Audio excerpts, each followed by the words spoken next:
Welcome back to this video about Introduction to Object-Oriented Programming. Object-Oriented Programming is all about thinking in terms of objects. Before we get into depth with this, we will talk a little bit about structured programming. If you have done any programming with languages like C or Pascal, you'd be doing something called procedural or structural programming. Procedural or structured programming involves thinking in terms of procedures.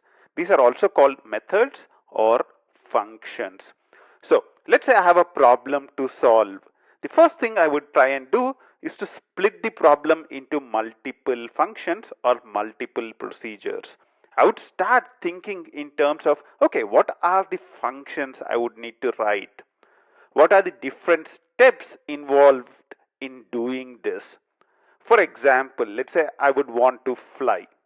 So I would want to fly from one place to another place. Then I would start thinking in terms of the different steps involved.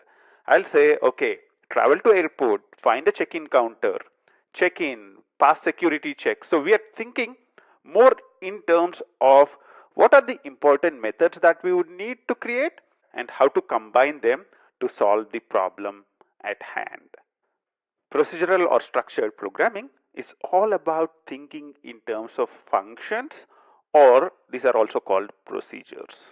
Object-oriented programming brings a new thought process around this. It says, okay, why don't we talk in terms of the different objects that are involved in the problem and also think about what is the data they would contain and what are the actions you can perform on them. Okay, is this sounding complex? Then you're not alone. That's how I felt when I was introduced to object-oriented programming as well about 15 years back. Let's take an example and try and understand how to think in terms of object-oriented programming. So let's take the example of taking a flight again. The first thing that we would be thinking about is what are the different objects that are involved. An airplane, a air hostess, a passenger, a airport, a cab that I would need to take to the airport, also the different persons that might be involved. So when we are thinking object oriented, we are trying to identify the different things that are involved in our problem. The first thing which we would try and do is to identify the things like airplane, air hostess, passenger, the pilot, and things like that. Once we identify the things that are involved, we identify what data you would want to use about that specific thing. So what is the data that can represent an airplane? Maybe which airline, what is the make of the airplane, what is the type of an airplane, whether it's an Airbus or not, and what is the position, where is it currently. So that's kind of typically the data. And also you think in terms of actions.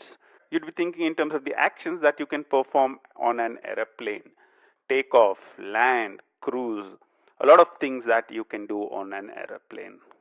If you look at the air hostess, then probably the name of the air hostess address is the data, and there might be actions like wish, serve, and a number of other actions.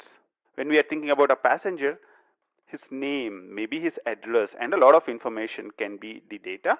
And probably the actions he can perform is take cab, do a check-in, walk, smile, run, board the aircraft, and a lot of such actions.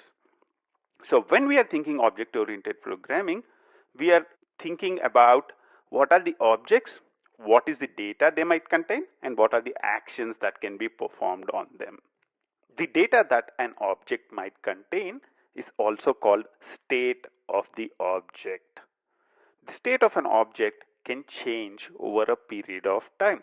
The position of an airplane now is different from the position of an airplane maybe after an hour. The actions that can be performed on the object are also called its behavior. In summary, the big picture is this. Structured programming is all about thinking about procedures or methods. That's all we would be thinking about in structured programming. In object-oriented programming, we try and think in terms of objects and what kind of data they might contain, and what are the operations or what are the actions that can be performed on these objects. If all this seems a little confusing to you, do not worry about it. We would be using more than 5 examples to discuss this in detail in this specific section. I'll see you in the next video.